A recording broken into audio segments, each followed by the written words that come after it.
বুধবার রাত থেকে শুরু হওয়া বুলডোজার কর্মসূচি পালন করছে বিক্ষুব্ধ ছাত্র জনতা। এ বিষয়ে আমরা আরও জানবো। বরিশাল থেকে আমাদের সাথে যুক্ত হবেন কাউসার হোসেন রানা এবং কুষ্টিয়া আছেন শরীফ বিশ্বাস। আমরা বরিশালে যাব শুরুতেই রানার কাছে। রানা, কি অবস্থা?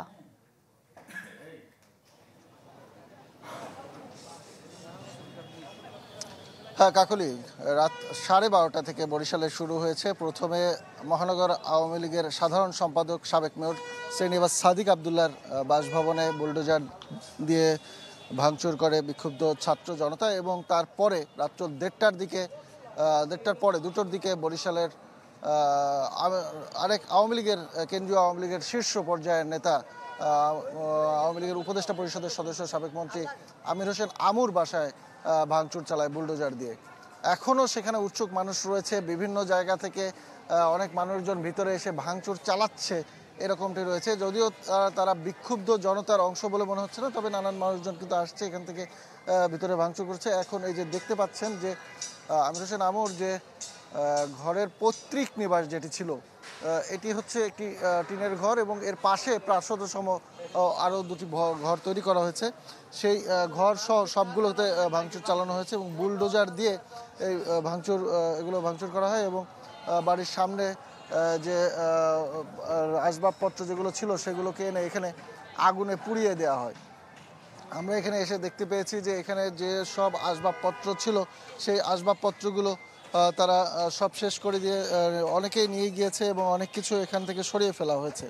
এছাড়া বরিশাল শ্রীনিবাস সাদিক আবদুল্লার বাসায় আমরা যেটি দেখেছি যে সামনের অংশটি বুলডোজার দিয়ে ভেঙে ফেলা হয়েছে এবং ভেতরে আগুন ধরিয়ে দেওয়া হয়েছিল। যদিও এখন আগুন নেই, তবে ধোঁয়া উঠতে কিন্তু আমরা দেখেছি। তো এই ছিল এখানকার সর্বশেষ পরিস্থিতি। এবং আরও জানতে পেরেছি যে সাদিক আবদুল্লার মায়ের নামে একটি পার্ক রয়েছে, শাহানার পার্ক, সেখানেও হয়তো আজ ভাঙচুর চালানো হতে পারে। তো এই ছিল এখানকার সর্বশেষ পরিস্থিতি। কাকুলি। রানা, আপনাকে ধন্যবাদ। ব্রেকফাস্ট, টিফিন কিংবা স্ন্যাক টাইমে মজাদার আয়োজন মানে অল টাইম ব্রেড। এবার কুষ্টিয়ায় যেতে চাই শরীফ বিশ্বাসের কাছে। শরীফ, কুষ্টিয়ার কি অবস্থা? হ্যাঁ কাকলি, আমি এখন রয়েছি বাংলাদেশ আওয়ামী লীগের যুগ্ম সাধারণ সম্পাদক মাহবুবুল আলম হানিফের কুষ্টিয়া শহরের পিটিআই রোডের যে বাড়ি, সেই বাড়ির সামনে গত বুধবার রাতে আমরা দেখেছি যে বিক্ষুব্ধ ছাত্র জনতার যে বুলডোজার কর্মসূচি ছিল, সেই কর্মসূচিতে অংশ হিসাবে আমরা দেখেছি কুষ্টিয়া শহরের হানিফের বাড়িতেও কিন্তু বুলডোজার চালিয়ে বাড়ি আংশিক ভাঙচুর করা হয়েছে। গেটের সামনেই, বাড়ির সামনেই যেটি দেখছেন, এটি গত রাতে বুলডোজার দিয়ে গুড়িয়ে দেওয়া হয়েছে এবং এই বাড়িটির কিছু অংশ কিন্তু ভাঙা হয়েছে। একটি তথ্য আপনাকে জানিয়ে রাখি কাকুলি, 5 আগস্ট হাসিনা সরকার পতনের পর কিন্তু এই বাড়িতে ব্যাপক ভাঙচুর চালানো হয়েছিল। বিক্ষুব্ধ জনতা কিন্তু এই বাড়িতে ভাঙচুর এবং অগ্নিসংযোগ করেছিল। তারপর থেকেই কিন্তু এই বাড়িতে হানিফ এবং হানিফের পরিবারের কেউ কিন্তু থাকেন না।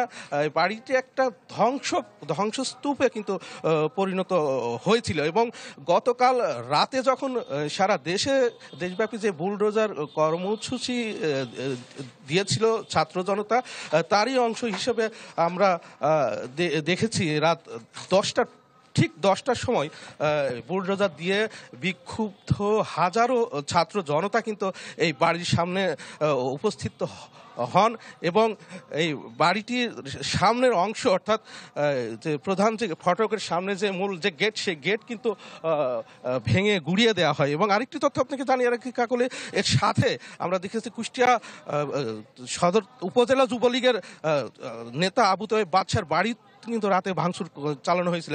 সব মিলিয়ে আমরা এই সকালে যে পরিস্থিতি, সকালে কিন্তু যেহেতু রাতে বুলডোজার কর্মসূচি চালানো হয়েছিল এবং সেটি কিন্তু দেখতে উৎসুক মানুষ কিন্তু বেশ ভিড় করছেন এই মাহবুবুল আলম হানিফের যে পিটিআই রোডস্থ বাড়ি, সেই বাড়িতে। শরীফ, আপনাকে ধন্যবাদ। দর্শক, বুধবার রাত থেকে শুরু হওয়া বুলডোজার কর্মসূচি পালন করছে বিক্ষুব্ধ ছাত্র জনতা।